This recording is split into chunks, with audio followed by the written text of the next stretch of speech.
உங்களை வாழ்த்துகிறேன். கடந்த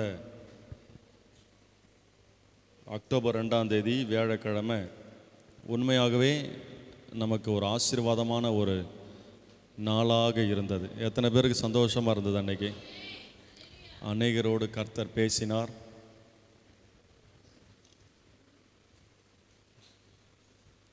அநேகரோடு கர்த்தர் இடைப்பட்டார்.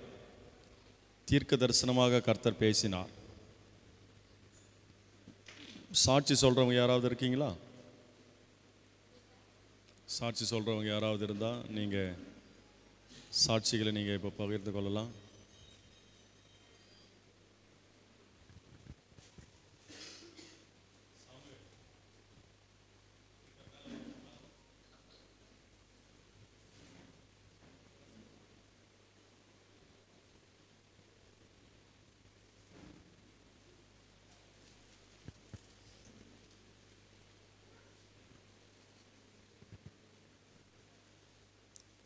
கர்த்தருக்கு ஸ்தோத்திரம். என்னையும் அதிகமாக நேசிக்கிற கர்த்தரை நான் ஸ்தோத்திரிக்கிறேன். ஏசப்பா எவ்வளவோ எனக்கு நன்மைகள் செய்திருக்கிறாரா. ஆண்டவரே, இன்றைக்கி பெரிய பாஸ்டர் ஐயா இருக்கும்போது நான் வேலைக்கு போகும்போதெல்லாம் வழியெல்லாம் என்னை பார்த்து, ஆண்டவர்களை வாம்மா சர்ச்சைக்கு வந்துடுமா, சர்ச்சைக்கு வந்துடும் என்கிட்ட சொல்லிக்கிட்டே இருப்பார். நான் போகும்போதெல்லாம் என்னை கூப்பிடுவார், வாம்மா சர்ச்சைக்குன்னு. பெரிய பாஸ்டர் ஐயா அது போல் அவர் சொன்னது போலவே நான் சர்ச்சைக்கு வர ஆரம்பித்தேன். சர்ச்சைக்கும் வந்துக்கிட்டு இருந்தேன். வேலைக்கும் போயிட்டு சர்ச்சைக்கும் வருவேன். அப்படின்னு எனக்கு வர வந்தப்போ ரொம்ப நாள் வந்த பிறகு எனக்கு ஞானஸ்தானம் கொடுத்தார். எனக்கு ஞானஸ்தானமும் நான் எடுத்தேன். இன்றைக்கி நான் சர்ச்சைக்கு வரேன்னு சொன்னால் காரணமே பெரிய என் பாஸ்டரை வர வச்சதுதான். அவரை நான் என்றைக்கும் நான் மறிக்கும் வரை அவரை நான் மறக்கவே மாட்டேன். நான் அவரால் தான் இன்றைக்கி எவ்வளோ சகத்தோடு நன்மையோடு இருக்கிறேன். நான் ஆண்டவர் எனக்கு எவ்வளோ சகத்தை கொடுத்திருக்கிறார். அதுக்கு மூல காரணமே பெரிய பாஸ்டர். அவரை மறக்கவே முடியாது. எப்போவுமே நான் வருத்தப்பட்டு கொண்டே இருப்பேன், அவர் இல்லைன்ட்டு. அவையே நான் வேலைக்கு போக முடியும். எங்கள் அம்மா ரொம்பவும் உடம்பு சரியில்லாத ஆக்சிடெண்ட் ஆகி வீட்டில் படுத்துட்டாங்க. நான் வேலையை விட்டு நின்றுட்டு 8 மாதமாக எங்கள் அம்மாவுக்கு நான் பணிவிடை செஞ்சிட்டு இருந்தேன். அப்போ எங்கள் அம்மா மறிக்கிற அளவில் இருந்தாங்க. அப்போ நான் எங்கள் அம்மா பார்த்து அழுதேன். அம்மா, என்னம்மா காலம் போகிறேன், நான் உன் கூடவே பிறந்ததுலேருந்து வளர்ந்துருந்து கட்டி கொடுத்தேன், குழந்தை குட்டி பற்றி கூட உன் கூடவே தான்மா நான் இருக்கிறேன், இதேமாரி ஆயிட்டிங்களம்மா அப்படின்னே. அதுக்கு எங்கள் அம்மா சொன்னாங்க, ஏம்மா நீ வருத்தப்பாரு, அழுவாதம்மா, நீ தான் சர்ச்சைக்கு போகிற வர இல்லை, உனக்கு ஏசப்பா இருக்காரு, அவர் உன்னை பார்த்துப்பாரு, ஏம்மா நீ அழுவுற அப்படின்னாங்க. எனக்கு மனசு ரொம்ப வருத்தம். எங்கள் அம்மா சொன்னது போலவே என்னை ஏசப்பா தான் என்னை எவ்வளோ வழி நடத்தி வருகிறார். அவருக்கு நான் எவ்வளவோ நன்றி கடன் பட எனக்கு அது முடியாது. அதுபோல் இப்போ போன மாதத்தில் என் காலில் ஒரு கட்டி ஒன்று வந்திருந்தது. அந்த கட்டியை நான் பார்க்காதையே அலட்சியமாக விட்டுட்டேன். அது சொரிஞ்சு புண்ணாய் பெருசாக ஆயிடுச்சு. எனக்கு ஒரு சுகர் இருக்கிறதால இந்த புண்ணை ஆறவே இல்லை. ஏசப்பா என்னப்பா கட்டி இதுமாரி ஆயிடுச்சு, எனக்கு சுகருக்கு ஆறல என்ன. நானும் ஒரு 3-4 ஆஸ்பத்திரி போனேன். எல்லாம் நான் சொன்னாங்க, உனக்கு கால் செப்டிக் ஆயிடுச்சுமா, ஒன்றுமே பண்ண முடியாது, உனக்கு சுகர் அதிகமாக இருக்கிறதால ஆறாது பொண்ணு, நீ பெரிய ஜிஹெச் ஆஸ்பத்திரிக்கு போயிட்டு அங்கே போனால் தான் உன் காலை அறுத்து எடுப்பாங்கன்னு சொன்னாங்க. உடனே நான் எழுதும், ஏசப்பா என்னப்பா இப்படிலாம் சொல்கிறாங்க, என் கால் இதுமாரி இருக்குது அப்படின்னு. ஏசப்பா என் கால் ஆஸ்பத்திரிக்கு நான் போகக்கூடாது, ஆப்ரேஷன் பண்ணக்கூடாது, எனக்கு கால் நல்லபடியாக ஆயினாயான்னு சொல்லிட்டு இருந்தேன். 2 மாதமாக அந்த கட்டியால் ரொம்ப நான் அவசரப்பட்டேன். அதோடய நான் சர்ச்சுக்கும் வந்துட்டு போயிட்டு இருந்தேன். உட்காரவும் முடியாது, ஏந்திரிக்க முடியாது, நடக்க முடியாது, எதுவுமே செய்ய முடியாது. அவர்கிட்ட முட்டி போட்டு ராத்திரெல்லாம் ஜபம் பண்ணி அழுவேன் நான். அவர் ஜபம் பண்ணதுக்கு என்ன பலனை கொடுத்து அந்த கட்டி தானாக உடஞ்சி ரத்த சிவரெல்லாம் வெளியில் நல்லபடியாக ஆயிடுச்சு. ஆப்ரேஷன் பண்ணாத அளவுக்கு என்ன பண்ணினார் கர்த்தர். அவருக்கு கோடான கோடி நன்றி, ஸ்தோத்திரம். ஆமென். கர்த்தர் நல்லவர். வேறு யாராவது சாட்சி இருக்கிறீங்களா?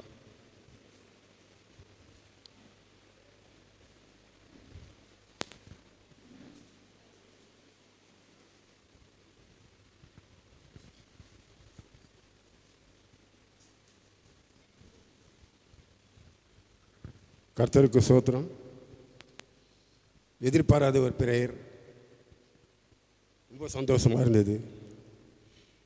எங்கள் குடும்பத்தையெல்லாம் ஒருங்கிணைத்த சபை பிரேயர் நல்லா ரொம்ப அருமையான பிரேயர்.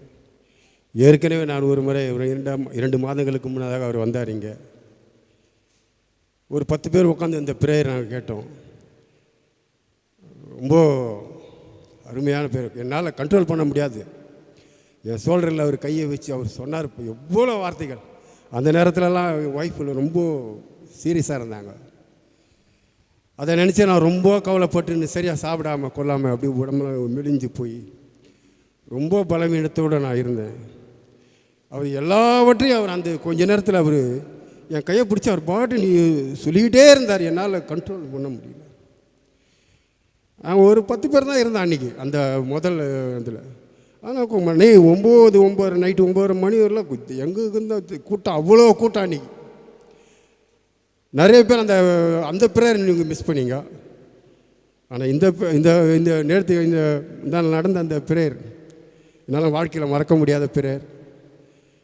இனி வரும் காலங்களில் இப்படிப்பட்ட ப்ரேயர்களை எல்லாம் கலந்து கொண்டு சமாதானத்தை சந்தோஷம் அடைங்க. உங்களுக்கு இன்னும் நான் எதிர்பார்த்துக்கிறேன். அவரை பார்த்தாலே எனக்கு கண்ணெல்லாம் கலங்குது. அவரை பார்த்தாலே அடுத்தது என்ன சொல்லுவாரோ, என் கையை பிடிச்சின்ற மாதிரி ஒரு ஃபீலிங் இருக்குது. வாழ்க்கையை மாற்றும் சபையில் எங்கள் வாழ்க்கையெல்லாம் மாற்றிருக்கிறார். என் குடும்பத்தை ஒன்றிணைச்சிருக்கிறார். நான் எதிர்பார்க்கல. அந்த நேரம் என் பொண்ணு துபாயிலேருந்து வந்திருந்தது. அவர் பிரியான்னு கூப்பிட்டாரு. அதுக்கப்புறம் ஒருத்தராக கூப்பிட ஆரம்பித்தார். கூட யார் வந்திருக்குது, அப்புறம் யாருன்னு அவரே கேட்க ஒருத்தரம் வந்து ஈசல்மா நாங்களாம் வந்து கும்பலாக நிற்க ஆரம்பிச்சிட்டோம். ஒன்று இனத்தை எங்கள் எல்லாரையும் எங்களை ஆசீர்வதிச்சார். ரொம்ப நன்றி.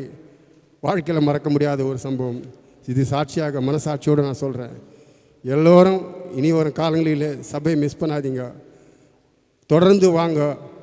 வந்தால் தான் நம்மளுடைய அதற்குரிய பலன் நமக்கு கிடைக்கும். நான் ரொம்ப நன்றி, ரொம்ப நன்றியா. எஸ். ஆமென். கரங்களை தட்டி கர்த்தரை மகிமைப்படுத்துங்க. ஹல்லேலூயா. ஆமாம், ஐயாவுக்கு நல்ல ஒரு என்ன வயசு அவங்களுக்கு? 65 இருக்குமா? 60 ஆகுதா? ரைட். அவர் சொல்கிற வார்த்தையை எடுத்துக்கொள்ளுங்க. ஏன்னா நிறைய காரியங்கள் அவங்களுக்கு அனுபவத்தில் இருக்கிறாங்க. அவர் வார்த்தை சொன்னார் பார்த்தீங்களா, சின்ன பிள்ளை மாதிரி ஏங்கிட்டு இருந்தாங்க வார்த்தைக்காக. நல்லா ஒரு காரியத்தை புரிஞ்சுக்கோங்க.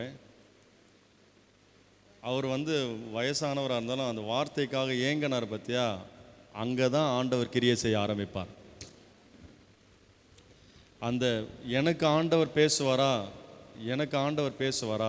என்கிட்ட ஆண்டவர் பேசுவாரா. நான் எனக்கு தீர்க்க தரிசனம் சொல்லும்போது கூட அந்த வாஞ்சையோடு தான் போனேன். ஆண்டவரே இன்னைக்கு என் கூட பேசுங்க.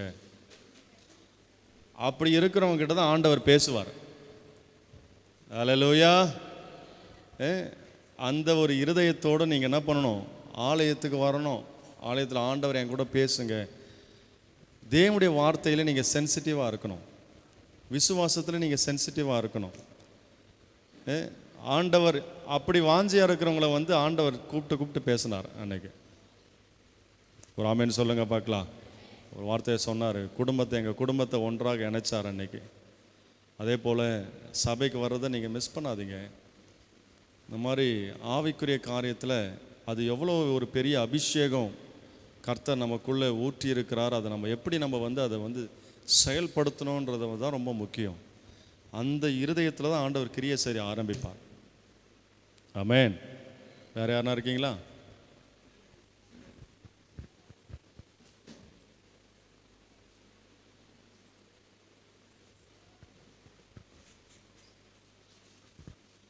கர்த்தருக்கு பரிசுத்த நாமத்துக்கு சோத்திரம். போன வாரம் ஞாயிற்றுக்கிழமை சர்ச்சுக்கு போயிட்டு ரொம்ப உடம்பு முடியாமல் இந்த கால் வலி அதிகமாகிடுச்சு. அப்போ போய் 2 ட்ரிப்ஸு போட்டு 5 ஊசி போட்டோம். எனக்கு அந்த வலி போல். வியாழக்கிழமை ஜபத்தில் எல்லாம் ஜெபம் பண்ணிருக்கும்போது, ஏசப்பா எனக்கு இந்த கால் வலி எருக்கை இலை இந்த உப்புலாம் போட்டு மெதிக்க சொல்லுவாங்க, அதெல்லாம் மெதிச்சு கூட எனக்கு அது சரியாகலை. நைட்டெல்லாம் தூங்க மாட்டேன், வலி அதிகமாக இருந்து.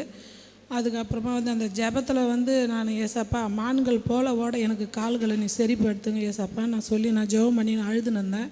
அன்னிலேருந்து இன்னும் கால் எனக்கு சுகமாக இருக்குது. நல்லா எனக்கு ஓரத்துக்கு ஆண்டவர் நல்லா பலத்தை கொடுத்துக்கிறாரு.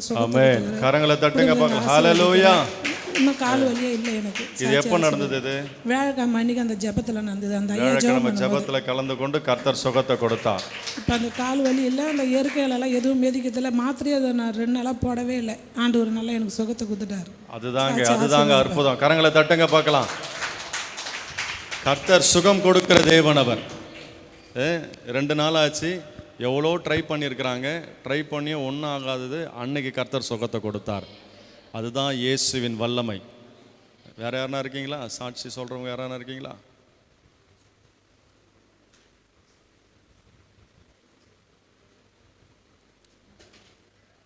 ஆமென். சரி,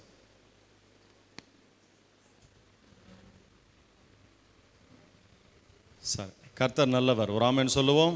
இன்னும் வருகிற காலங்களிலே நிறைய தீர்க்க தரிசனம் சொல்லப்பட்டிருக்குது.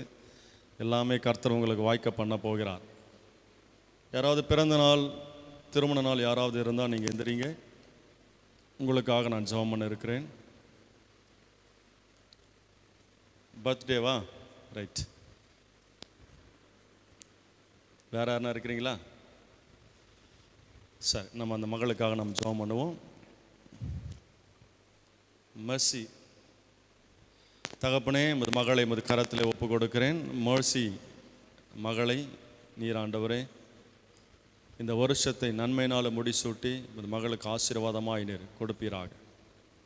எமது அபிஷேகம் உள்ள கரம் எமது மகளை தொட்டு வழி நடத்தட்டும். நல்ல பாதையிலே எமது மகளை நடத்துவீராக. இந்த வயதிலே உமக்கென்று வாழவும் தேவனுக்கு முக்கியத்துவம் கொடுக்கிற ஒரு இருதயமாக நல்ல கர்த்தருடைய பாதையை பிடித்து கொண்டு ஆசீர்வாதத்தை பெற்றுக்கொள்ளட்டும். இந்த மகள் மூலமாக அந்த குடும்பம் ஆசீர்வதிக்கப்படட்டும். இந்த பிறந்த நாளை நான் இயேசுவின் நாமத்திலே நான் ஆசீர்வதிக்கிறேன். ஒரு கரம் அது மகளோடு இருந்து வழி நடத்துவதாக பாதுகாத்துக்கொள்ளேன். இயேசுவின் நாமத்தில் பிதாவே, ஆமேன். உட்கார். ஆமேன். கர்த்தர் நல்லவர். போன வியாழக்கிழமை நிறைய பேர் வந்து நீங்கள் ஒரு சிலர் மிஸ் பண்ணிட்டீங்க. அவர்களையும் கர்த்தர் ஆசீர்வதிப்பாராக.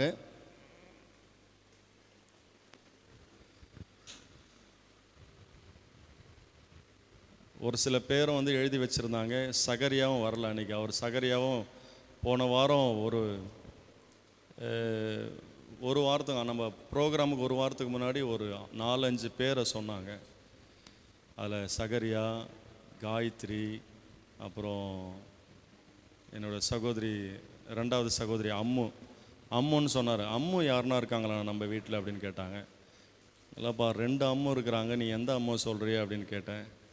இல்லை, ஆண்டவர் வந்து யாரோ ஒருத்தர் மெடிக்கல் ஃபீல்டில் இருக்கிறது போல் நான் பார்க்குறேன், ஆண்டவர் சொல்கிறாரு. அப்புறம் அவங்க வந்தாங்க. அவர்களுக்குள்ளே இருக்கிற அந்த அபிஷேகத்தை குறித்து ஆண்டவர் விளக்கினார். நிறைய பேருக்கு வந்து சில கேள்விகளோடு நீங்கள் இருக்கக்கூடாது. குழந்தையை போல நம்ம விசுவாசிக்கணும். அல்லேலூயா. அதுதான் வந்து விசுவாசம். ஒருவன் சிறு பிள்ளையை போல மாறாவிட்டால் பரலோக ராஜ்யத்தை பிரவேசிக்க முடியாதுன்னா பரலோகத்துக்கு போகிறதில்ல. இதுதான் பரலோகம். எது பரலோகம்? சுகம் அடைவது பரலோகம், சமாதானம் உண்டாவது பரலோகம். அன்றைக்கி அநேகரோடு தெளிவாக பேசினார். அந்த தம்பி ஜாய்சனும் ரொம்ப ஷாக் ஆகிட்டார். அவர் ஏற்கனவே அவருக்கு ஒரு தீர்க்கதரிசி சொல்லியிருக்கிறார். நம்ம ஜான் சகோதரன் சொல்லி நம்ம பாட்டு நம்ம போட்டோம்ல, அந்த வீட்டில் அந்த தம்பி மருமகன், அவருடைய மருமகன் ஒரு 1000 பேர் கொண்ட சபையிலே ஆராதனை செய்கிறார். இவங்கெல்லாம் வந்து வாஞ்சையோடு வரவங்க. அவங்க வேற ஒரு சபைக்கு போனாலும் கர்த்தர் என் கூட பேசணும் அப்படின்னு வாஞ்சையோடு உட்காரும்பொழுது கர்த்தர் வந்து தெளிவாக அவருக்கும் ஆண்டவர் வெளிப்பட்டார்.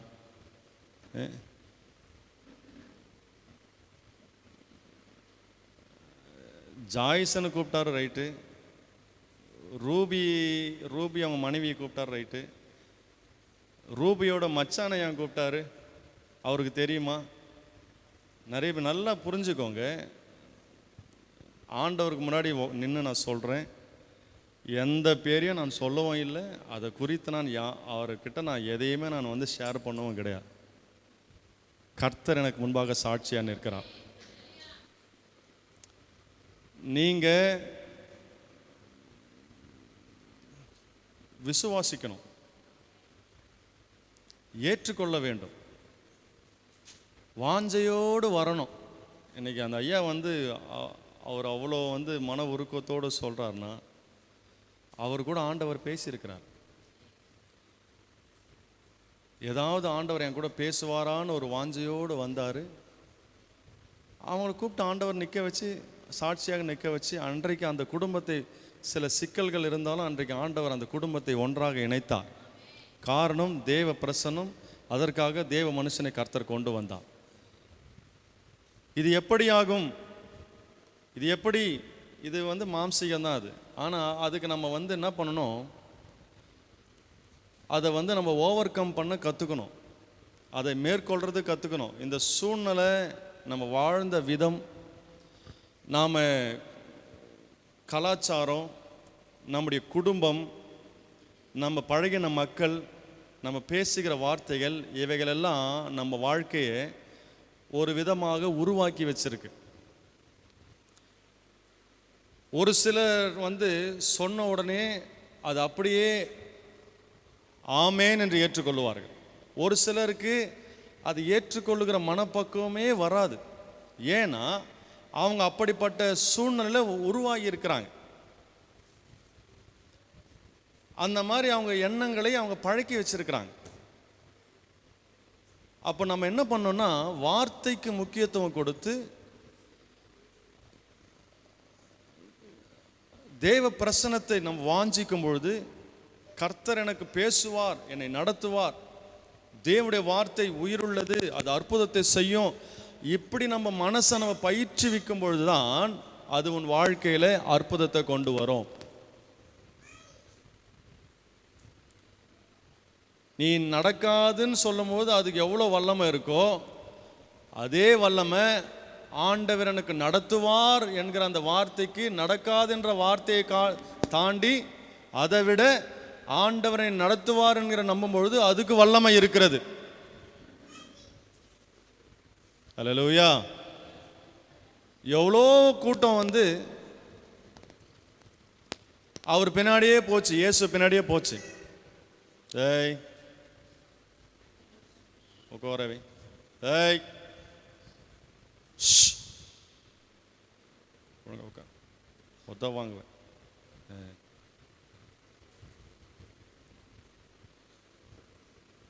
ரைட். எவ்வளோ பேர் வந்து ஆண்டவர் பின்னாடி போய்கிட்டே இருக்கிறாங்க. எல்லாருக்கும் சுகம் கிடைச்சதா? எவ்வளோ பேர் போனாங்க, எல்லாரும் கூட ஆண்டவர் பேசினாரா? கூட்டம் அலமோதுது, இடிக்குது, அதெல்லாம் அவருக்கு பெருசாவே தெரியல, உணரவே இல்லை. ஆண்டவர் யாரை உணர்ந்தார் தெரியுமா? 12 வருஷமா யார் வந்து வேதனையோடு இருந்து ஒரு எதிர்பார்ப்போடு ஆண்டவரை தொட்டா போதும், அவரை நான் தொட்டா, அவர் சரீரத்தை தொட்டா கூட இல்லை, அவருடைய சரீரத்தின், அவருடைய வஸ்திரத்தின் ஓரத்தை தொட்டா போதும் எனக்கு சுகம் கிடைக்கும் அப்படின்னு வந்தா பாரு. அவ தொட்டா ரைட்டு, சுகம் கிடைச்சது, அவளுக்கு ஆண்டவர் ரெஸ்பாண்ட் பண்றாரு. அப்ப என்ன புரியுது நமக்கு இதுல இருந்து? அவ இருதயத்தை பார்க்கிறாரு. அந்த இருதயம், அவளுக்குள்ள இருந்த விசுவாசம் இயேசுவை தூண்ட வச்சது. அவளுக்குள்ள இருந்த அந்த விசுவாசம் அந்த கூட்டத்திலையும் அவரை திரும்பி பார்க்க வச்சது. இன்னைக்கு உனக்குள்ள இருக்கிற விசுவாசம் முடியாதுன்ற காரியத்தை முடிக்க செய்ய அது போதுமானதா இருக்கு. உன்னை ஆண்டவர் திரும்பி, நீ ஆண்டவரை திரும்பி பார்க்குற அளவுக்கு உனக்குள்ள இருக்கிற விசுவாசம் வல்லமை உள்ளதா இருக்கு. நான் சொல்றது எத்தனை பேருக்கு புரியுது? அல்லேலூயா. அன்னைக்கு ரொம்ப ஆசீர்வாதமான ஒரு நாள். அக்டோபர் 2, பெரியவர்கள் எல்லோரும் அபிஷேகத்தில் நிரம்பினாங்க. வாஞ்சியா இருக்கிறவங்க எல்லாம் தேவனுடைய சமூகத்தில் முன்னாடி நின்னாங்க.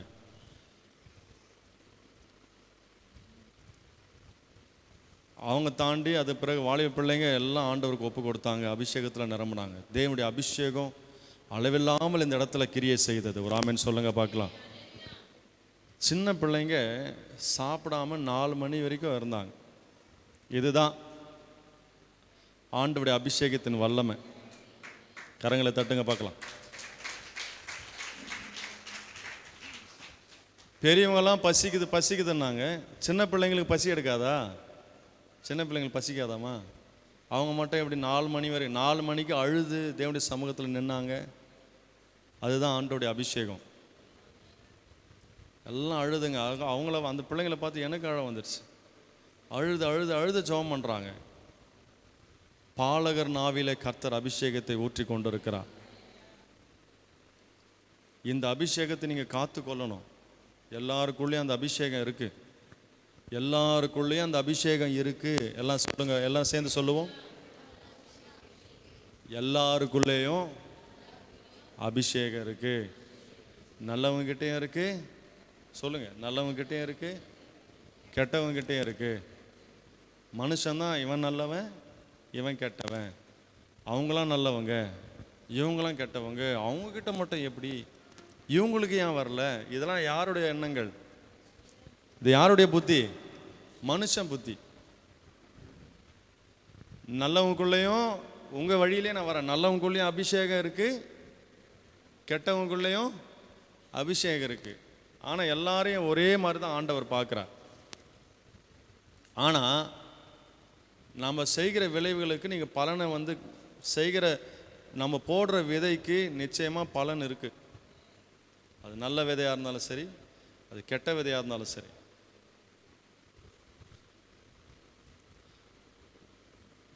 வேப்பங்கொட்டையை நீ போட்டேன்னா, வேப்ப விதையை நீ போட்டேன்னா வேப்ப இலையை தான் நீ சாப்பிட்ணும், வேப்ப இலையை தான் நீ சாப்பிட்ணும்.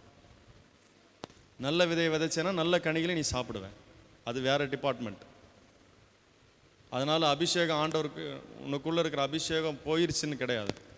எல்லாருக்குள்ளேயும் அந்த அபிஷேகம் இருக்குது. அந்த அபிஷேகத்தை நாம் எப்படி அதை செயல்படுத்தணுன்றது தான் ரொம்ப முக்கியம். அந்த அபிஷேகத்தை நம்ம என்ன பண்ணணும்? ஒவ்வொரு நாளும் அதை நம்ம எரிய விட்டுக்கிட்டே இருக்கணும்.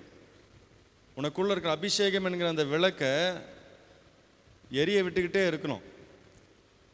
போன வாரம் நிறைய பேரை வந்து நிற்க வச்சு ஜெபம் பண்ணாங்க. பெண்கள்லாம் கை தூக்குங்க, யாரெல்லாம் ஆண்டவர் தொட்டு அன்னைக்கு தீர்க்கதரிசி வந்து கை மேலே வச்சு ஜெபம் பண்ணாங்க. நீங்கள் எல்லாம் வருகிற புதன்கிழமை வாரம் நீங்கள் கலந்து கொள்ள வேண்டும். கலந்து கொண்டால் உங்களுக்கு ஆசீர்வாதம். சும்மா வந்து நீங்கள் நேரத்தை வீணடிக்காதீங்க, நேரத்தை கொடுங்க. புதன்கிழமை வந்து கலந்து கொள்ளுங்க. பெண்கள் அன்றைக்கி கூடி ஜெபம் பண்ணுவோம். ஆண்களாக இருந்தாலும் வாங்க, வந்து உனக்குள்ளே இருக்கிற அந்த அபிஷேகம், இந்த அபிஷேகம்தான் உன் வாழ்க்கையை உருவாக்கும், அற்புதத்தை கொண்டு வரும், அதிசயத்தை கொண்டு வரும். நான் சொல்கிறது எத்தனை பேருக்கு புரியுது? வீட்டில் சும்மா உக்காந்துக்கிட்டு வெட்டி கதை பேசிக்கிட்டு நேரத்தை வீணடிக்காதீங்க.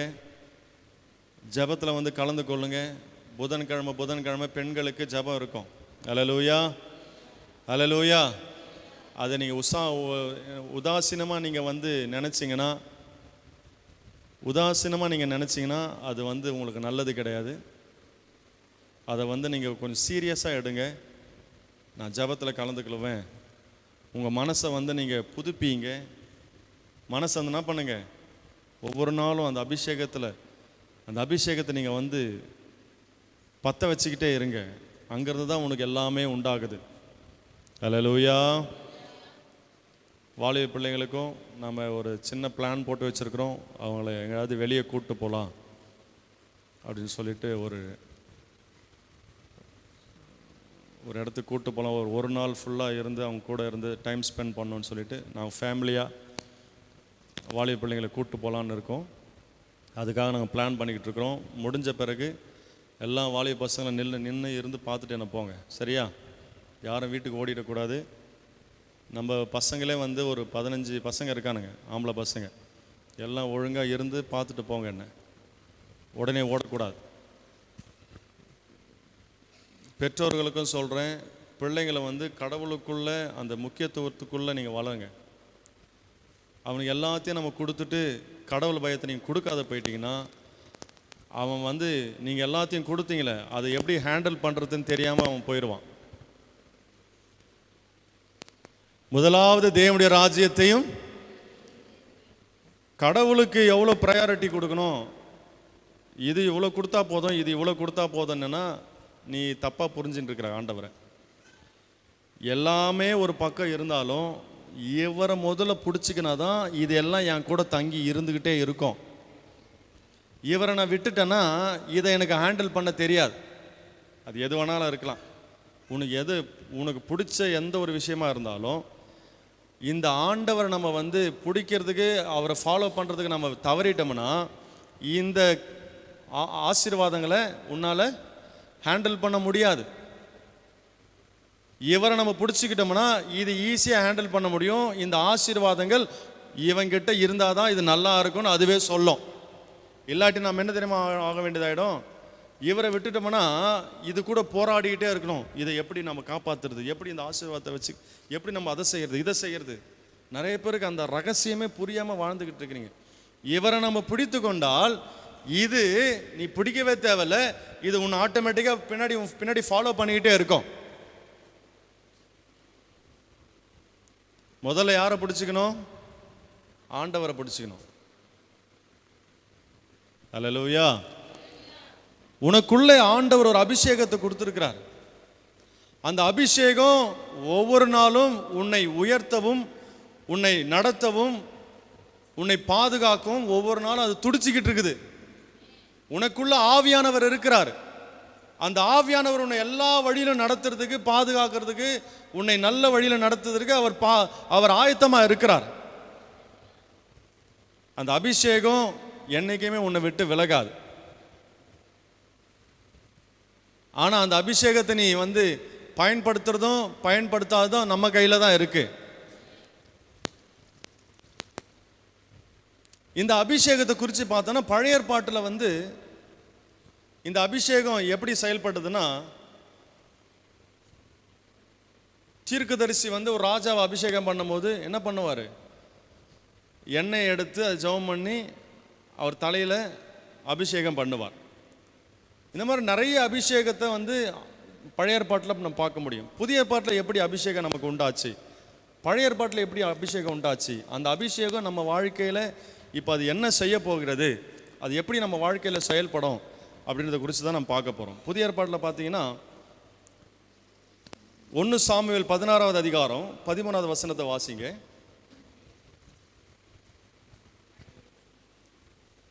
பழைய ஏற்பாட்டா? 1 சாமுவேல் 16:13.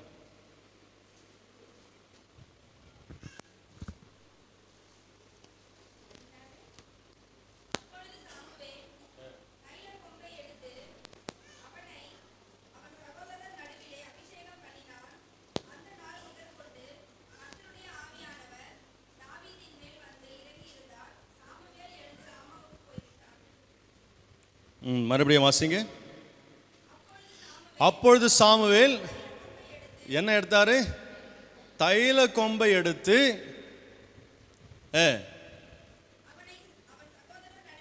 அவன் சகோதரர் நடுவிலே அபிஷேகம் பண்ணினான். அந்நாள் முதற்கொண்டு கர்த்தருடைய ஆவியானவர் தாவீதின் மேல் இறங்கி இருந்தார். சாமுவேல் எழுந்து ராமாவுக்கு போய்விட்டான். ஆண்டவர் ஒரு தீர்க்கதரிசியை கொண்டு யார் அபிஷேகம் பண்றாரு? யாருக்கு அபிஷேகம் பண்றாரு?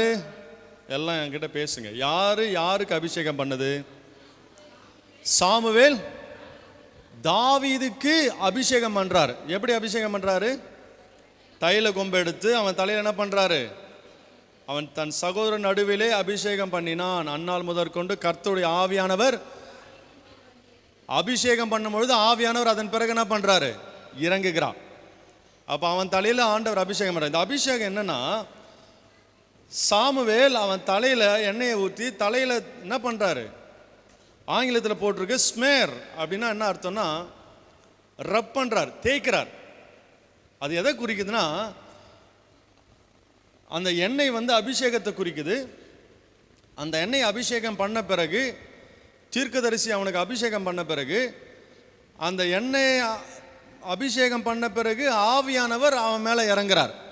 இப்படி தான் பழைய ஏற்பாட்டில் நடந்தது. அப்போ அது எண்ணெயை ஊற்றி என்ன பண்ணுறார்? முதல்ல தலையில் தேய்க்கிறார். அது எதை குறிக்குதுன்னா, அவனுடைய சுபாவங்களை அவர் என்ன பண்ணுறாராம்? கிளறி விடுறாராம். என்னது?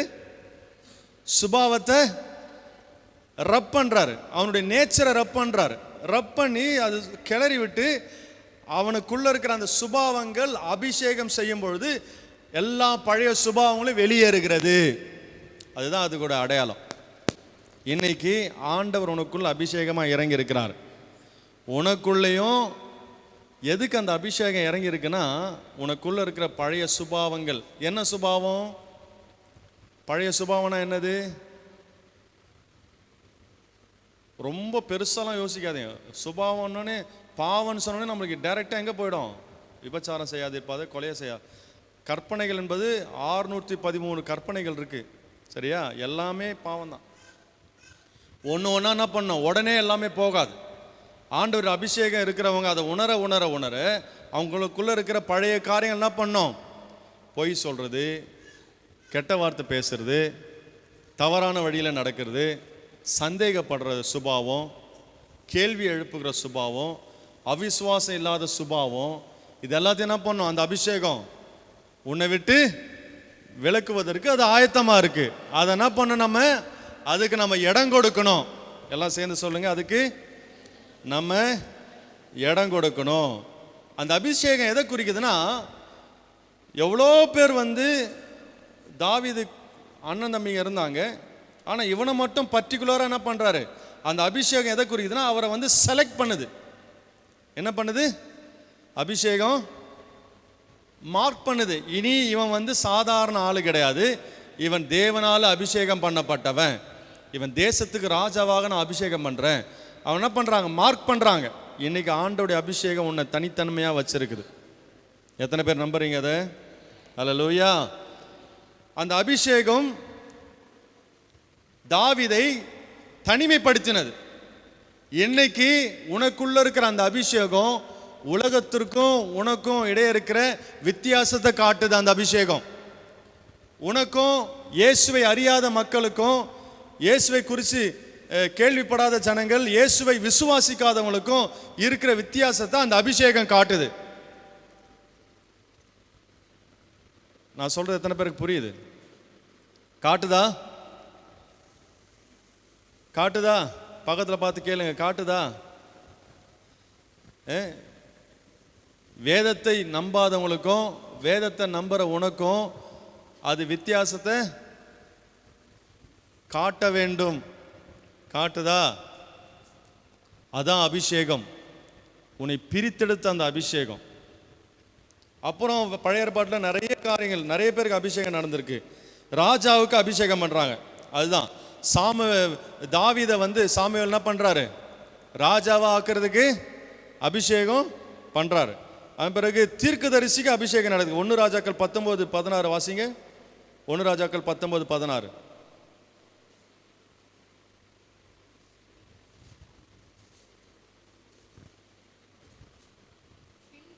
பின்பு நிம்சியின் குமாரனாகிய இஸ்ரவேலின் மேல் ராஜாவாக அபிஷேகம் பண்ணி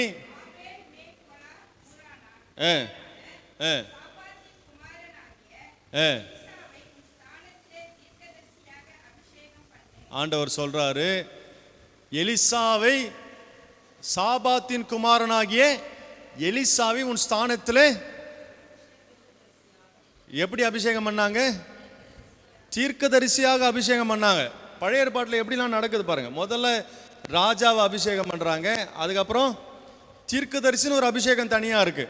தீர்க்கதரிசிக்கும் அபிஷேகம் இருக்கு. அதன் பிறகு யார் யாருக்கெல்லாம் அபிஷேகம் ஆசாரியனுக்கு அபிஷேகம் பண்றாங்க.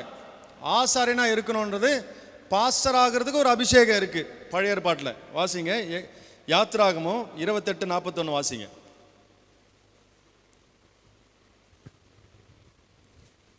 யாத்ராகமம் 28:41. உன் சகோதரனாகிய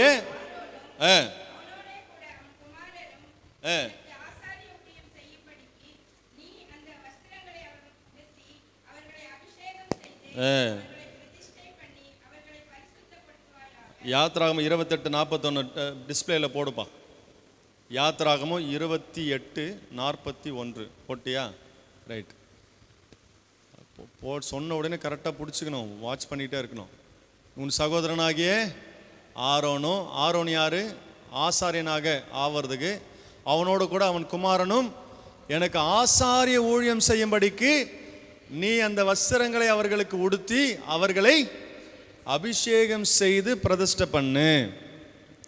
பழைய ஏற்பாட்டு காலத்தில் ஆசாரியன் பாஸ்டர் ஊழியத்தை செய்கிறதுக்கு அபிஷேகம் பண்ணாங்க. அதன் பிறகு இன்னொரு அபிஷேகம் இருக்கு. வேற எதுக்கெல்லாம் அபிஷேகம் பண்ணாங்க? யாத்ராகமம் 29:36 வாசிங்க.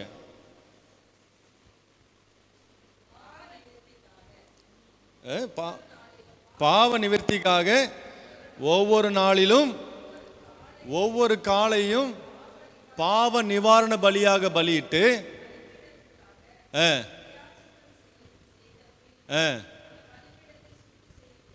அந்த பலிப்பீடத்தை சுத்தி செய்ய வேண்டும். அதை பரிசுத்தப்படுத்தும்படி அதை அபிஷேகம் பண்ண கடவும். பழைய ஏற்பாட்டு காலத்தில் பாருங்க, அந்த பலி எடுக்கிற அந்த இடத்த என்ன பண்ணுறாங்க, சுத்திகரித்து அபிஷேகம் பண்ணுறாங்க. ஆசரிப்பு கூடாரத்தை அபிஷேகம் பண்ணுறாங்க, ஆசாரின அபிஷேகம் பண்ணுறாங்க. பலி எடுக்கிற அந்த இடம் அது ஒரு பொருள், அது ஒரு இடம், அதையும் என்ன பண்ணுறாங்க, அபிஷேகம் பண்ணி அதை சுத்தப்படுத்துகிறாங்க. அல்லேலூயா. அப்போ இன்னைக்கு கூட நம்ம சபையில் நம்ம கூடி ஆண்டவரை நம்ம ஆராதிக்கிறதுனால தேவ அபிஷேகம் இந்த இடத்துல நிரம்பி இருக்கு. இடத்த அபிஷேகம் பண்ணியிருக்கிறாங்க பழைய ஏற்பாட்டு காலத்தில். அப்போது நீ வாசம் பண்ணுற இடம் அபிஷேகத்தில் இருக்கணும். எது எது அபிஷேகத்தில் இருக்கணும்? உன் வீடு எப்படி இருக்கணுங்க? அபிஷேகம் பண்ணப்பட்ட வீடாக இருக்கணும். எப்படி அபிஷேகம் அதில் இருக்கும்? எது இருக்கும்? அபிஷேகம் எப்படி உன் வீட்டில் தங்கும்? உன் வீட்டில் நீ ஜெபம் பண்ணும்போது தான் அந்த அபிஷேகம் தங்கும். உன் வீட்டில் கர்த்தருடைய காரியங்கள் இருக்கும்போது தான், தேவனுடைய பாட்டு ஓடும்போது தான் அந்த வீட்டில் அபிஷேகம் தங்கும். உன் வீட்டில் எந்நேரமும் டிவி ஓடினா அங்கே வீட்டில் அபிஷேகம் இருக்காது. அதுக்கு ஒரு லிமிட்டு தான். உன் வீட்டில் கர்த்தருடைய காரியங்கள் நிறைஞ்சிருக்கும் போது அபிஷேகம் அங்கே இருக்கும்.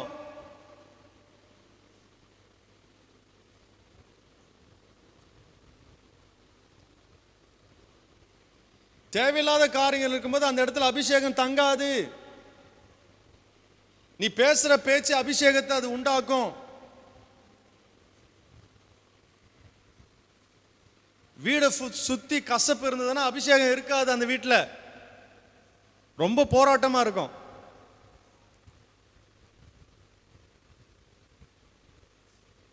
தேவையில்லாத பேச்சுகளும் தேவையில்லாத காரியங்களும் அந்த வீட்டில் இருந்ததுன்னா அபிஷேகம் இருக்காது. அபிஷேகம் இருக்கும், ஆனா அதை நீ பார்க்க முடியாது, அது செயல்படாது. செயல்படுற சாவியை யாருக்கிட்ட கொடுத்துருக்கிறார் ஆண்டவர்? யாருக்கிட்ட கொடுத்துக்கிறாருங்க? மரணமும் ஜீவனும் நாவின் அதிகாரத்தை கொடுத்துருக்கிறாரு. பரலோக ராஜ்யத்தின் திறவுகளை யார் கையில் கொடுத்துருக்கிறாரு? பக்கத்தில் பார்த்து சொல்லு, உன் கையில் இருக்கு. சாவி வச்சிருக்கிறியா? சாவி வச்சிருக்கிறேன். ஆனால் நல்லா கவனிங்க, பீரோ சாவி பார்த்தீங்கன்னா நிறைய பேர் பூட்ட மாட்டாங்க. அதுக்கப்புறம் பூட்டணும்னு தேடும் போது சாவி இருக்காது. பூட்டி வைக்காத பீரோ எப்படி இருக்கும்? உள்ள என்ன போகும்? பூச்சி போகும், கரப்பாம்பூச்சி இருக்கும், ஸ்மெல் அடிக்கும், எல்லாமே உள்ளே போகும், தேவையில்லாதெல்லாம் உள்ளே போயிடும். அப்போ அந்த சாவி என்ன பண்ணும்? பீரோவை பூட்டி வைக்கணும். அது போல தான் உன் வாயில் சாவியை கொடுத்துக்கிறாரு. என்ன சாவி தெரியுமா? அபிஷேகம் என்கிற சாவி. எல்லாம் சேர்ந்து சொல்லுங்க, அபிஷேகம் என்கிற சாவி. உன் வாழ்க்கைக்கு ஒரு சாவி கொடுத்துருக்கிறார், விசுவாசம் என்கிற சாவி. நீ பேசுகிற பேச்சு அது என்னது? எதை திறக்குதுன்னு பாரு. நன்மையை திறக்குதா இல்லை தீமையை திறக்குதா? உன்னை சுற்றின ஒரு ஆவிக்குரிய மண்டலம் இருக்கு இருக்கு இருக்கு இருக்கு இருக்கு இருக்கு. உன்னை சுற்றிலும் என்ன மண்டலம் இருக்கு? ஆவிக்குரிய மண்டலம் இருக்கு. அதான் உண்மை உண்மை உண்மை உண்மை. ஆவிக்குரிய காரியம், ஆவிக்குரிய பிரபஞ்சத்தை நம்ம பேசலைன்னா பைபிளே இல்லை. பைபிளே முழுக்க முழுக்க எதை தான் பேசுது? ஆவிக்குரிய பிரபஞ்சத்தை தான் பேசுகிறது, ஆவிக்குரிய காரியத்தை தான் பேசுகிறது. இயேசு என்றால் ஆவிக்குரியவர். இயேசு மாம்சத்தில் வரவில்லை, ஆவியில வந்தார். இயேசு ஆவியாய் இருந்தார், ஆவியாக வெளிப்பட்டார், ஆவியில கருவுற்றார். ஆவியானவர், ஆவிக்குரிய மண்டலம். இதை குறித்து தியானிக்காதவர்கள், யோசிக்காதவர்கள், அவர்கள் அபிஷேகத்தை அவங்க வாழ்க்கையில பார்க்க முடியாது.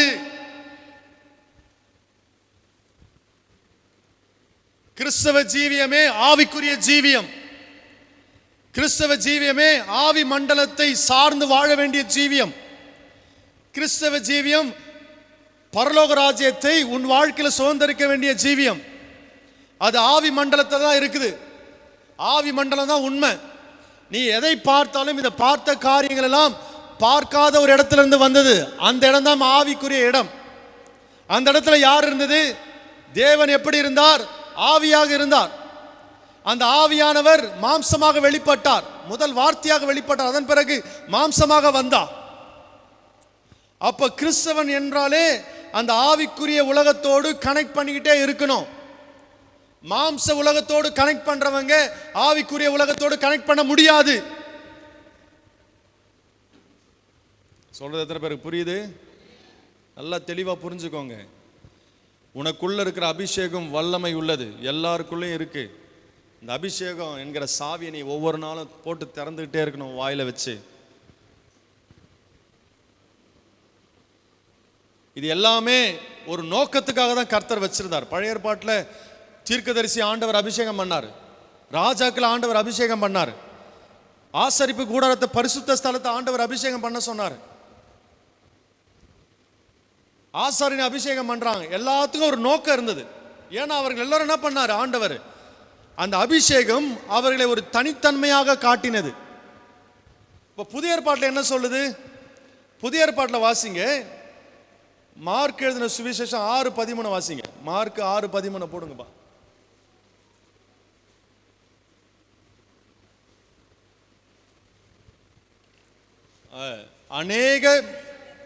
அநேகம் பிசாசுகளை துரத்தி அநேக நோயாளிகளை எண்ணெய் பூசி சொஸ்தமாக்கினார். அநேகம் பிசாசுகளை துரத்தி அநேக நோயாளிகளை என்ன பண்ணாரு? எண்ணெய் என்பது அபிஷேகத்தை குறிக்குது.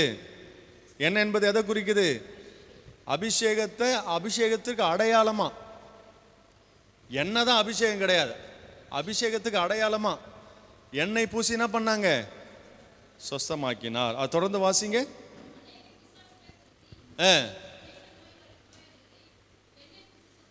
அடுத்த வசனம்.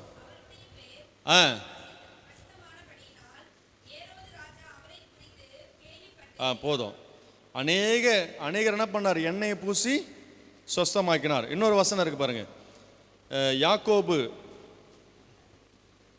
5வது அதிகாரம். ஜேம்ஸ்னா யாக்கோபு தானம்மா இங்கிலீஷ் தமிழ்ல? யாக்கோபு, ஜேம்ஸ். ஆமா, யாக்கோபு 5:14 இருந்து வாசிங்க. உங்களில் ஒருவன் வியாதிப்பட்டால்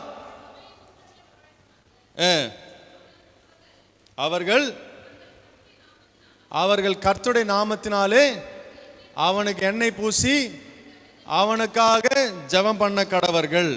பாருங்க, புதிய ஏற்பாட்டில் எண்ணெயை குறிக்கிறாங்க. பழைய ஏற்பாட்டில் எண்ணெய் ஆசாரியனுக்கு எண்ணெய் தலையில் வச்சு அபிஷேகம் பண்ணாங்க, பரிசுத்த ஸ்தலத்தை எண்ணெயை ஊற்றி அபிஷேகம் பண்ணாங்க, ராஜாக்களுக்கு எண்ணெயை ஊற்றி அபிஷேகம் பண்ணாங்க. எல்லாமே அபிஷேகம் எதை குறிக்குதுன்னா, அந்த எண்ணெயில் வல்லமை இல்லை. எதில் வல்லமை இருக்கு தெரியுமா? நாம் அதை கீழ்ப்படிந்து செய்கிறோம் பத்தியா, அங்கதான் வல்லமை இருக்கு. சொல்ற எத்தனை பேருக்கு புரியுது? ஒரு காரியத்தை வார்த்தை சொல்லுகிறது, அதை நான் ஏற்றுக்கொள்ளுகிறேன், அது என் வாழ்க்கையில் இருக்கிறது என்று சொல்லி நாம் அதை விசுவாசிக்கும் பொழுதுதான் அந்த அபிஷேகம் நமக்குள்ள வல்லமையா மாறும். இல்லாத பட்சத்தில் அந்த அபிஷேகம் உனக்கு வெறும் எண்ணெயா தான் தெரியும். அல்லேலூயா. போன வியாழக்கிழமை நிறைய பேருக்கு ஆண்டவர் அபிஷேகத்தில் நிரப்பினாரா இல்லையா? அந்நிய பாஷை கொடுத்தாரா இல்லையா? அப்போது அந்த அந்நிய பாஷை என்ன பண்ணணும்? நீ ஒவ்வொரு நாளும் தனிப்பட்ட உனக்குன்னு ஒரு நேரத்தை ஒதுக்கி நீ என்ன பண்ணணும்? நீ அதை பேசணும், ஆண்டவரோடு ரகசியத்தை பேசணும். நல்லா ஒரு காரியத்தை புரிஞ்சுக்கோங்க. இந்த அபிஷேகம் என்பது இந்த மாம்ச உலகத்தோடு சம்பந்தப்பட்டது கிடையாது.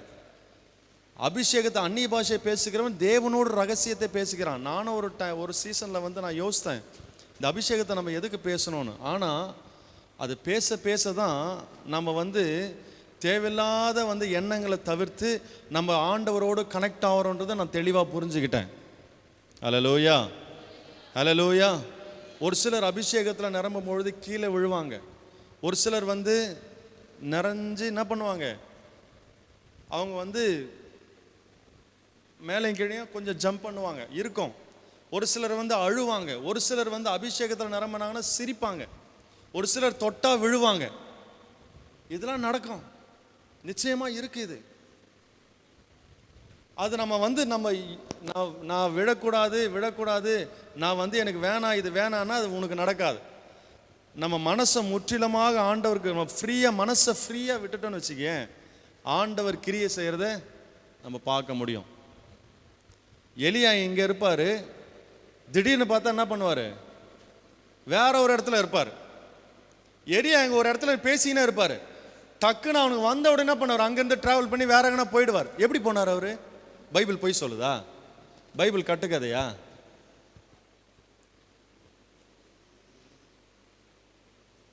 எலியா வந்து என்ன பண்ணாரு, நின்றுனே இருப்பாராம். எலியா என்ன பண்ணார், திடீர்னு சோல் காட்டுற அப்படி சுற்றிக்கினே போனார். குழந்தை சின்ன பசங்க என்ன பண்ணுவாங்க, இடி பண்ணி சக்திமான் அப்படி போவாங்க பார்த்தியா, அந்த மாதிரி எலியா போனாரா. என்னடா இது, நான் உடான்ஸ் விட்றாங்க போடுறாப்பா பைபிளில் அப்படின்னு சொல்லுவியா? சக்திமான் யாரெல்லாம் பார்த்துக்கிறீங்க? ஏதோ ஒரு அம்மா மட்டும் நீல சட்டை அம்மா மட்டும் கை தூக்குது, சக்திமான் பார்த்துக்குது. சக்திமான் என்ன பண்ணுவாங்க, எதனா ஒரு பிரச்சனை என்ன பண்ணுவார், சக்திமான ஒரு சுற்றுவார். அப்படியே சுற்றி அந்த மாதிரி நிறைய பேர் மேலே மாடியிலேருந்து சுற்றின்னு கீழே வந்து காலை கை வச்சவங்க நிறைய பேர் இருந்துக்கிறாங்க அந்த காலத்தில். எலியா என்ன பண்ணாரு, சக்திமான சுற்றின்னு போவார். நான் விட்டான்னு சொல்கிறாரு பாரு, இதெல்லாம் ஆவற கதையா அப்படின்னு சொல்ல முடியுமா? அப்படி சொன்னேன்னா நீ என்ன பண்ணுற, பைபிளை கொச்சப்படுத்துற, அசிங்கப்படுத்துற பைபிளை. இங்கே நின்றுட்டே இருப்பார் எலியா.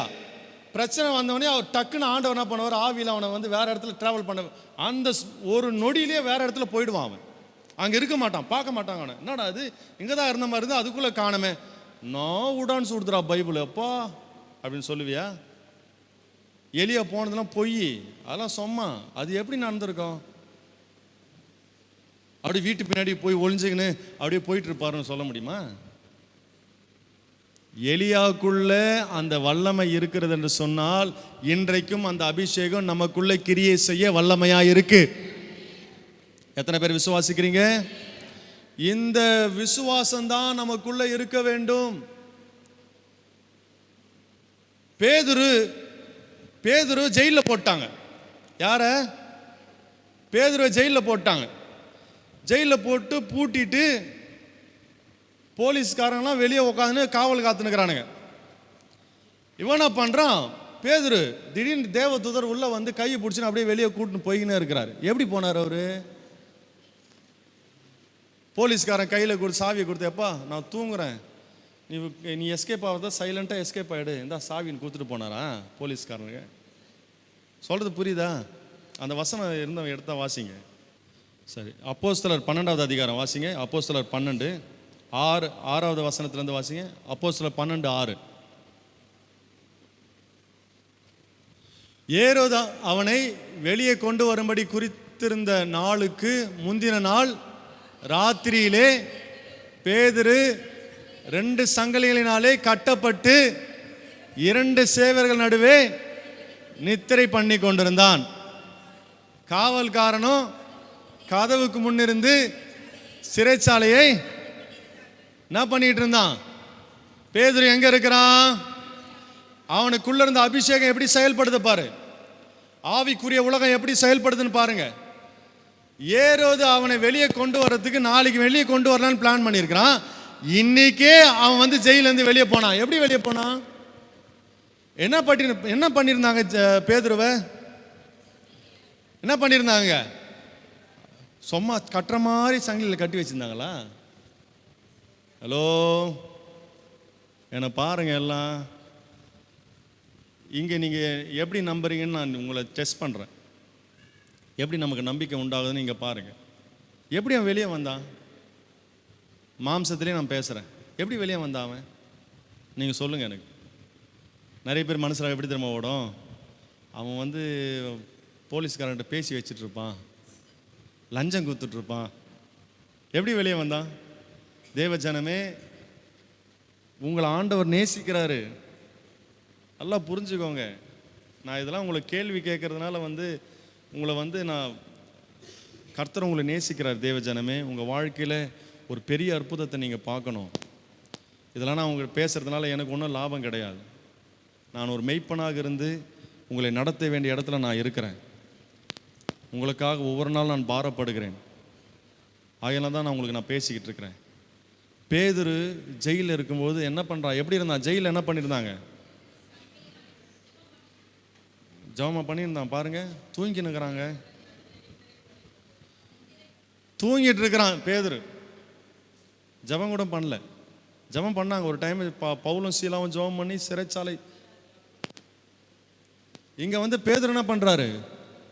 ராத்திரியிலே பேதுரு 2 சங்கிலிகளினாலே, கயிறு கூட இல்லை, சங்கிலினால கட்டப்பட்டு 2 போலீஸ்காரங்க இருக்கிறாங்க. 2 போலீஸ்காரங்க 2 பேருக்கு நடுவில் வச்சுட்டாங்க. இவனை 2 பேரும் காத்துட்டு இருக்கிறாங்க. பண்ணி கொண்டிருந்தான், நடுவே நித்திரை பண்ணி கொண்டிருந்தான். காவற்காரரும் கதவுக்கு முன்னிருந்து 2 பேர் இங்கே இருக்கிறானுங்க. கதவுக்கு முன்னாடி ஒரு போலீஸ்காரர் இருக்கிறான், காத்து கொண்டிருக்கிறாங்க. 7வது வசனம், கர்த்தருடைய தூதன் உள்ள வராரு. எங்க இருந்து வராரு? கர்த்தருடைய தூதன் எங்கிருந்து வந்தார்? பேதுருடைய வீட்டிலே அவர் சமையல் செய்து கொண்டிருந்தார். பேதுருடைய வீட்டிலே அவர் என்ன பண்ணிட்டு இருந்தாரு? காய்கறிகளை வாங்கி கொண்டு பேதுருடைய வேலைகளை, மீன் பிடிக்கிற வலையை அவர் கழுவி கொண்டிருந்தார். அதன் பிறகு பேதுரு வந்து ஜெயிலில் இருக்கிறதுனால அவர் வந்து என்ன பண்ணாரு? ஜெயிலில் உள்ள வந்தாரு. எல்லா சேவகர்கள்லாம் பார்த்துட்டு அப்புறம் நைஸா அப்படி தூங்குறாங்களான்னு எட்டி பார்த்துட்டு நைஸா அவர் ஒரு சாவியை வச்சிருந்தார். அதை திறந்து மெதுவாக உள்ளே சென்றார். இப்படி பேசும்போது எல்லாம் உண்மையாகவே அது இருக்குதா அப்படின்னு பார்க்குறாங்க ஒரு சிலர் நம்மளை. பேதுரு அப்படியே தேவதூதன் அப்படியே வந்தார். எங்கிருந்து வந்தார் தேவதூதன்? எங்கிருந்து வந்தார் சொல்லுங்க. நீ சொன்னா தான் விடுவேன். வானத்திலிருந்து பறந்து சட்டைகளை விரித்து கீழே இறங்கி வந்தார்கள். அப்படியா? தேவதூதர் எங்கிருந்து வந்தார்? ஆவிக்குரிய உலகத்திலிருந்து வந்தார். பரலோக ராஜ்யத்தை, அந்த பரலோக ராஜ்யம் எங்க இருக்கு? அவர்களை சுற்றிலும் தான் இருக்கு அந்த பரலோக ராஜ்யம். ஆவிக்குரிய உலகம் அவரை சுற்றிலும் தான் இருக்கு. தேவதூதன் பேதருக்கு ஒரு காரியம் நடக்கும்போது தேவதூதன் அதை வாட்ச் பண்ணிக்கிட்டே தான் இருக்கார். இன்னைக்கும் உனக்காக ஒரு தேவதூதன் ஒவ்வொரு நாளும் காத்துக்கிட்டு பார்த்துக்கிட்டு உன்னை பாதுகாக்க அவ இருக்கிறாங்க. அல்லேலூயா. எல்லாம் புரிஞ்சுங்க. ஆவிக்குரிய உலகம் எப்படி செயல்படுது பாருங்க. நம்ம இதை தான் நம்பணும். நிறைய பேர் சொல்லி கேள்விப்பட்டிருக்கிறோம், திடீர்னு யாரோ கூப்பிட்டாங்க, பார்த்தா அதுக்கப்புறம் அவங்கள காணாதே போயிட்டாங்க. இது எப்படி நடந்தது? அது நம்மளால யோசிக்க முடியலன்னா மாம்சத்தில் நம்ம செயல்பட ஆரம்பிச்சிடறோம். நீ முழுக்க முழுக்க ஆவிக்குரிய மனுஷனா மாறணும்னா நீ கண்மூடித்தனமாக கர்த்தர் செய்வார், நடத்துவார். அவரால் முடியாது ஒன்றும் கிடையாது. எப்படி வேணாலும் ஆண்டவர் செய்வார். இதுக்கு நான் ரீசனே தேட மாட்டேன். என்ன தேட மாட்டேன் சொல்லுங்களேன்? சொல்லுங்க, இந்த பக்கம் சொல்லுங்க. ரீசனே தேடக்கூடாதுங்க.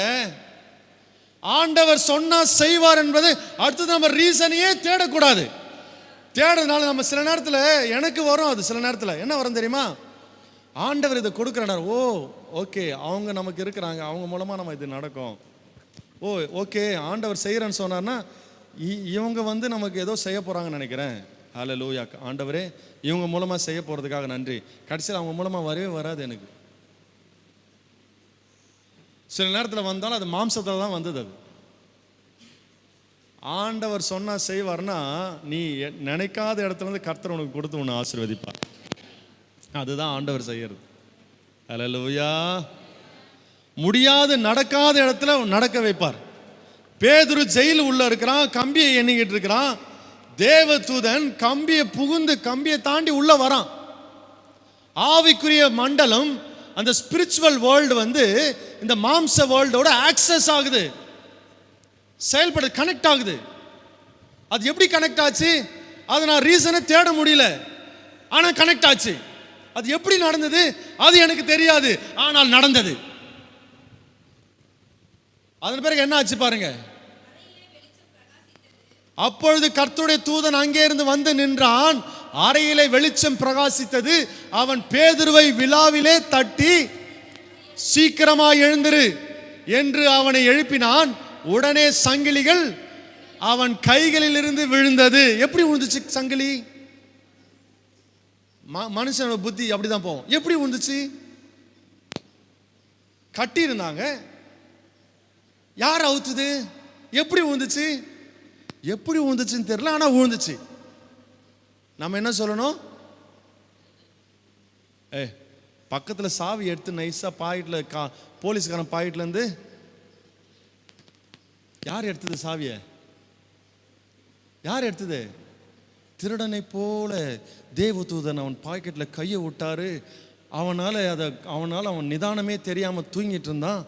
கையை விட்டு எடுத்து நைஸாக அந்த சங்கிலியை திறந்து அவன் கைகளிலிருந்து அவிழ்த்து விட்டார். அப்படியா போட்டுக்குது? எப்படி நடந்தது? எப்படி நடந்ததுன்னே தெரிலங்க. ஆண்டவர் வந்து நின்னாலே சங்கிலிகள் விழுந்துருங்க. அதுதாங்க விசுவாசம். ஆண்டவர் வந்தாலே சங்கிலி வந்த எதுவாக இருந்தாலும் அது ஆட்டமே அவர் பார்த்தாலே திறந்துரும். எப்படி நடந்தது அதெல்லாம் எனக்கு தேவையில்லைங்க. எப்படி வரும்? அது எப்படியாவது வரட்டுங்க. என் கர்த்தர் சொன்னால் அதை எனக்காக அவர் செய்து முடிப்பார். அதுதான் விசுவாசம், அதுதான் நம்பிக்கை.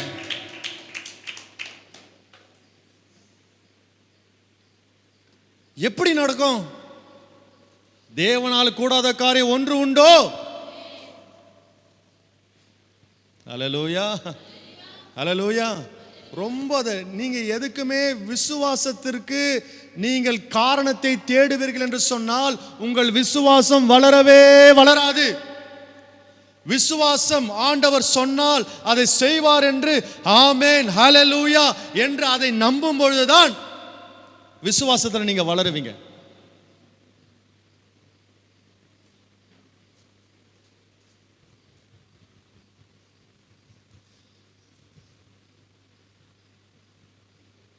ஆண்டவர் வந்து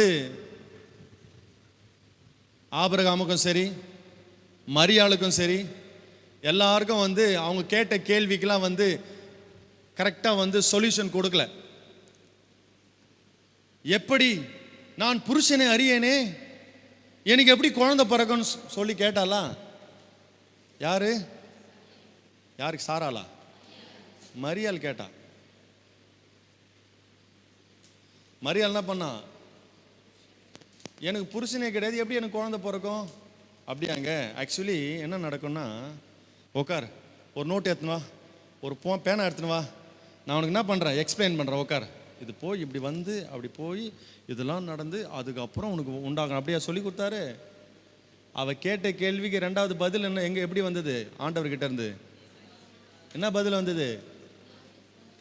மனுஷன் யோசிக்கிற மாதிரி யோசிக்காத, தேவனாலே கூடாத காரியம் ஏதாவது இருக்குதா?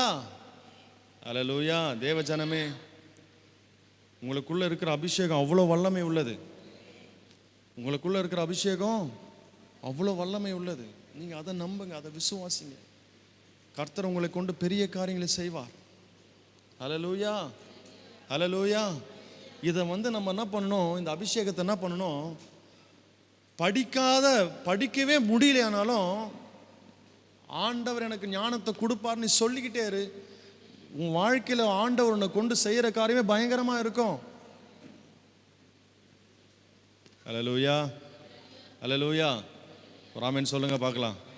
எத்தனை பேர் விசுவாசிக்கிறீங்க? உனக்குள்ள இருக்கிற அபிஷேகம் பெரியது. பக்கத்தில் பார்த்து சொல்லுங்க, உனக்குள்ள இருக்கிற அபிஷேகம் பெருசு. நீ சாதாரண ஆளு கிடையாது.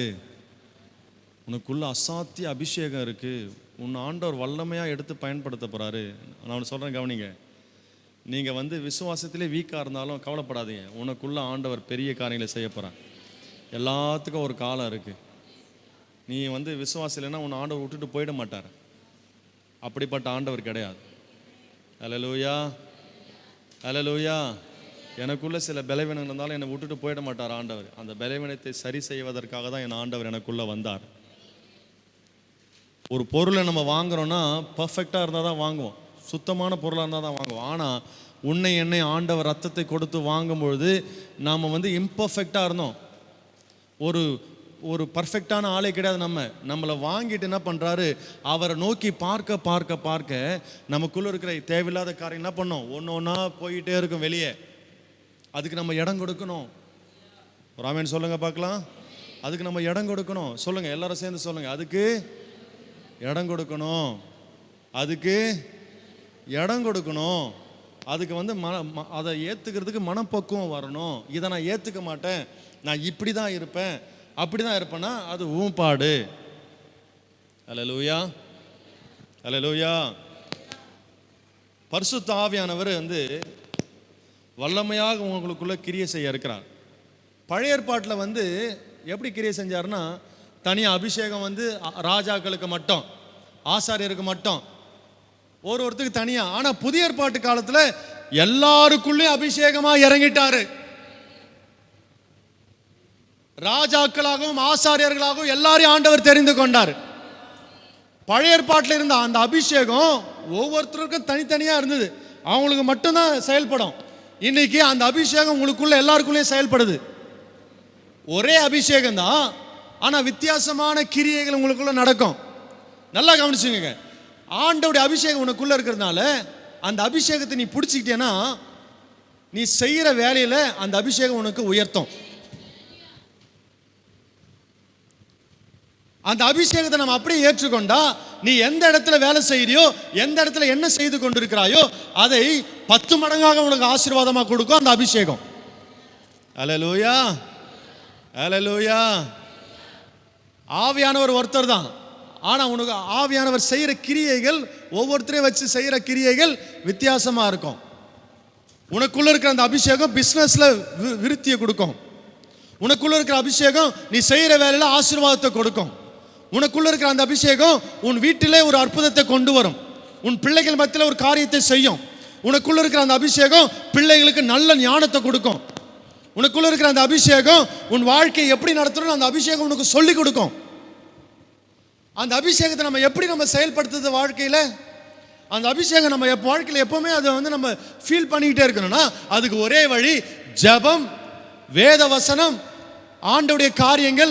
உன் சிந்தனை நல்ல காரியம் நிறைஞ்சிருக்கணும், விசுவாசமா நீ இருக்கணும், கர்த்தருடைய காரியத்தில் நீ முக்கியத்துவம் கொடுக்கணும். இப்படி ஆண்டவருடைய காரியத்தில் எல்லாத்திலையும் அப்படியே நீ இன்வால்வா இருக்க இருக்க இருக்க இருக்க உன் சிந்தனை கிறிஸ்துவுக்குள்ளாக நிறைந்திருக்க வசனத்தில் நிறையும் பொழுது, வார்த்தையில நிறையும் பொழுது, பாடல்களில் நிறையும் பொழுது, நல்ல வார்த்தையில பேச பேச பேச அந்த அபிஷேகம் உன்னை ஒவ்வொரு நாளும் அற்புதத்தை செஞ்சுக்கிட்டே இருக்கும்.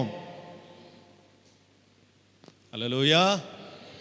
அதுக்கு நான் அந்த அபிஷேகத்துக்கு நீ தனியா டைமை ஒதுக்க கூடாது. நல்லா புரிஞ்சுக்க, தேவ ஜனமே தான் முக்கியம். அபிஷேகத்துக்கு சர்ச்சுக்கு போனா தான் நான் ஆவியில் நிறைஞ்சு நான் ஜெபம் பண்ணுவேன், அப்ப அங்க மட்டும்தான் அந்த அபிஷேகம் உனக்கு செயல்படும். நான் வேலையில இருந்தா வேற மாதிரி இருப்பேன், வீட்டுக்குள்ள வந்தா வேற மாதிரி இருப்பேன் அப்படின்னா அபிஷேகம் எந்த இடத்துல நீ எதை நீ இம்பார்ட்டன்ட் கொடுக்குறியோ அதுதான் உனக்கு செயல்படும். நீ எந்த இடத்துல இருந்தாலும், நீ வேலையில் இருந்தாலும் சரி, நீ கக்கூஸ்ல உட்கார்ந்து இருந்தாலும் சரி, அந்த அபிஷேகம் உனக்குள்ள கிரியை செய்யணும். என்ன எதுல இருந்தாலும் சொல்லுங்க, என்ன போவாத மாதிரி பேசி நிக்கிறீங்க, பார்த்து நிக்கிறீங்கன்னு. எங்க இருந்தாலும் அபிஷேகம் கிரியை செய்யணும். ஐயோ வெக்கப்படுறீங்களாம்மா, அப்படியே வாயில வர. வீட்டுக்கு போய் பாரு. நானா கக்கு சொன்னேன், வீட்டுக்கு போனா தான் தெரியும் அது வாயிலேருந்து என்னென்ன வார்த்தை வருதுன்னு. கக்கூஸ்ல போனா அந்த அபிஷேகம் கிரியை செய்யணும். எங்க போனாலும் அபிஷேகம் கிரியை செய்யணும். போன்ல அபிஷேகம் கிரியை செய்யணும். நம்ம சிந்திக்கிற சிந்தனையில் அபிஷேகம் கிரியை செய்யணும். ஹல்லேலூயா. நம்ம பேசுற பேச்சில் அபிஷேகம் கிரியை செய்யணும். எல்லா இடத்துலையும் அந்த அபிஷேகம் கிரியை செய்ய நீ எந்த வேலைக்கு நீ முக்கியமாக கொடுத்து அது சிறப்பாக வரணும்னு நினைக்கிறியோ அது நினைக்கவே தேவையில்ல. அது உன் பின்னாடி வால் பிடிச்சின்னு வந்துக்கினே இருக்கும். கையை தட்டுங்க பார்க்கலாம், கையை தட்டுங்க. நீ எதை நினைக்கிறியோ 10 லட்சம் வரணும், நீ அபிஷேகத்திலே இருயேன், உன் வேலையை நீ செய்ய. ஆனால் உனக்குள்ள இருக்கிற அந்த அபிஷேகத்தில் நிறைஞ்சிக்கிட்டே அந்த 10 லட்சத்தை நீ தேடி போகிறதுக்குள்ள அந்த 10 லட்சம் உன் வாழை பிடிச்சின்னு வந்துக்கிட்டே இருக்கும். இது ஆண்டவர் எனக்கு செஞ்சார். 10 லட்சம் 10 லட்சம் கிடச்சிச்சா பாஸ்டருக்கு? உதாரணத்துக்கு சொல்கிறேன். அந்த அபிஷேகத்தை நான் எனக்குள்ள உள்வாங்க உள்வாங்க உள்வாங்க என் வாழ்க்கையில நடக்கிற கிரியைகளே வித்தியாசமா இருக்கு. அது உங்களுக்கும் உங்க வாழ்க்கையில அது கிரியை செய்ய ஆரம்பிச்சிடும். அந்த அபிஷேகம் கிரியை செய்ய ஆரம்பிச்சிடும். ஹல்லேலூயா. அந்த அபிஷேகத்துக்கு நன்றின்னு சொல்லுங்க பார்க்கலாம். எவ்வளோ பெரிய அபிஷேகம் உனக்குள்ள வச்சிருக்கிறார் ஆண்டவர். அபிஷேகமா நிரப்பி வச்சிருக்கிறார் உன்னை. அந்த சாவியை வச்சு நம்ம திறக்க மாட்டோமே, அதாங்க பிரச்சனை. அந்த சாவி எங்கன்னா பரண்டு மேலே வச்சிடுறோம், அந்த சாவி எங்கன்னா கபோர்டு உள்ள வச்சிடுறோம். அதை டெய்லியும் யூஸ் பண்ணணும். மாசத்துக்கு ஒரு முறை பல்லு விளக்குனா எப்படி இருப்பீங்க? ஐயோ கருமத்தை, ஏமா ப்ரெஷ் எடுத்துன்னு வா வாழைக்கிட்டு, அது நீ 10,000 ரூபாய் கொடுத்து வாங்கினாலும் அந்த ப்ரெஷ்ஷை என்ன பண்ண, நீ டெய்லியும் வளர்க்குறியா பல்ல? டெய்லியும் உனக்குள்ள அபிஷேகம் கிரியை செய்தா உன்னை வச்சு ஆண்டவர் பெரிய காரியங்களை செய்வார். நீ எதையுமே தேடி போக தேவையில்லைங்க. நீ செய்கிற காரியம் சட்டால் சட்டால் சட்டால் சட்டால் சட்டால் முடியுங்க. ஆண்டவர் வழியை திறந்து கொடுத்துட்டு போய்க்கினே இருப்பார் உனக்கு. ஒரு ஆமென் சொல்லுங்க பார்க்கலாம். அதுதான் உனக்குள்ள இருக்கிற அந்த அபிஷேகம். பாஸ்டர் கடைசியாக ஒரு வார்த்தை போகும்போது சொல்லிட்டு போனார், அண்ணே ஜனங்களுக்கு கொடுக்கறதுக்கு சொல்லி கொடுங்கன்னாரு. அது ஒரு அபிஷேகம் அண்ணே. கொடுக்கறதுக்கு ஜனங்களுக்கு சொல்லி கொடுங்க. ஆண்டவர் சொல்ல சொன்னார், உங்களுக்கு சொல்கிறேன். எனக்கு டைம் இல்லை, ரொம்ப டைம். எனக்கு எத்தனை மணிக்கு தெரியுமா வீட்டுக்கு போனார் அவர்? 8 மணிக்கு வீட்டுக்கு போனார்.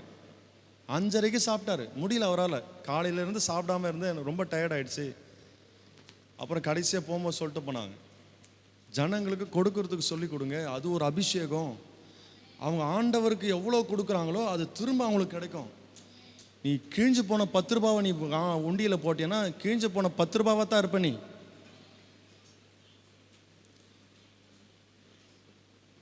அது யார் போடுறா எவங்க போடுறாங்கன்னு தெரியல.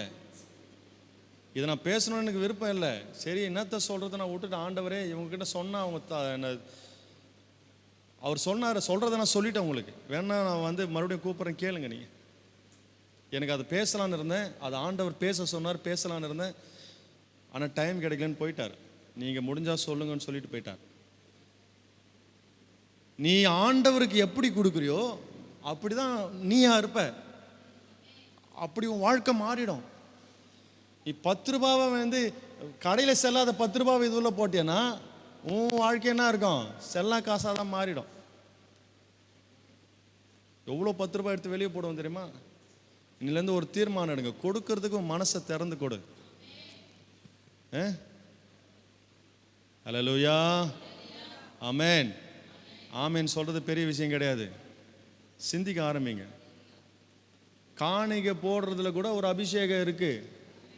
நீ எதை விதைக்கிறாயோ மனப்பூர்வமாக சந்தோஷமான இது அதை கொடுக்கும்பொழுது அது உனக்கு ஆசீர்வாதமாக மாறும். அவர் சொல்லிட்டு போனார், இன்னொன்னே சொல்லிட்டு போனார். நான் சொல்ல வேண்டியது என் கடமை சொல்லிடுறேன். இனிமேல் ஜனங்களை 50 ரூபாய்க்கு மேலே போட சொல்லுங்க உண்டியல்ல. ஆமேனா? போடுவீங்களா? அப்போ செய்யுங்க. உங்கள் நல்லதுக்காக தான் நான் பேசிகிட்டு இருக்கிறேன். நான் நல்லா இருந்தேன்னா நீங்கள் நல்லா இருப்பீங்க. தேவ சமூகத்திலேருந்து நான் சொல்கிறேன். நான் ஆசீர்வாதமாக இருந்தேன்னா நீங்கள் ஆசீர்வாதமாக இருப்பீங்க. ஒன்று. ரெண்டாவது, நீங்கள் கர்த்தருக்கு எவ்வளோ உற்சாகமாக கொடுக்குறீங்களோ அதுதான் உங்கள் ஆசீர்வாதம். ஹல்லேலூயா. நீங்கள் கொடுத்தாலும் கொடுக்காவிட்டாலும் என்னை அழைத்தவர் அவர் என்னை நடத்த வல்லவராக இருக்கிறாரு. ஹல்லேலூயா. இம்மட்டுமாய் நடத்தினவர் இனிமேல் என்னை நடத்துவார், இதுக்கு மேலே நடத்துவார். சந்தோஷமாக சமாதானமாக என்னை நடத்துகிறவர்.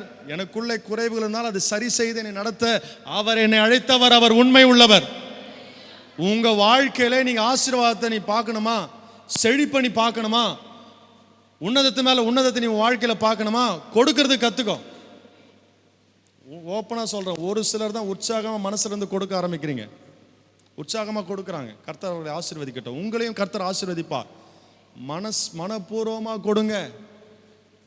கணக்கு போடாதீங்க. ஆண்டவருக்கு முன்னாடி கணக்கே போடாதீங்க. கால்குலேட் பண்ணி ஆண்டவர்கிட்ட நீ எப்பவுமே என்ன பண்ணாத, கால்குலேட் பண்ணி செய்யவே செய்யாத. கால்குலேட் பண்ணினா நீ அப்படியே தான் இருப்ப, வளர்ச்சியே பார்க்க முடியாது. ஹல்லேலூயா. இனி அடுத்த வாரத்துலேருந்து ஜனங்க, தேவ ஜனமே, உன் வாழ்க்கையை நீ செழிப்பை நீ பார்க்கணுமா, தேவனுக்கு நீ விதைக்கிற விதை உன் இருதயத்திலேருந்து நீ விதை. ஆண்டவருக்கு என்ன பண்ணணும்? முதல் கனி ஆண்டவருக்கு கொடு. அல்லேலூயா. கொடு, ஆண்டவருக்கு கொடு. இவ்வளோ தூரம் உனக்கு அற்புதமாக நடத்துகிறாரு. நீ ஆண்டவருக்கு விதைச்சு பாரு. மேலே மேலே மேலே நீ ஆசீர்வாதமாக இருப்ப. அந்த ஊழியக்காரர் சொன்னார், நான் சொல்லிட்டேன். கர்த்தர் உங்களை ஆசீர்வதிக்கிட்டோம். நல்ல மேலே எழுந்திருப்போம். எழுந்து நின்று நம் கர்த்தரை நாம் ஸ்தோத்திரம் பண்ணுவோம். கர்த்தருக்கு நன்றி சொல்லுவோம். ஹல்லேலூயா. தகப்பனே, உமக்கு நன்றி செலுத்துகிற மாட்டவர்.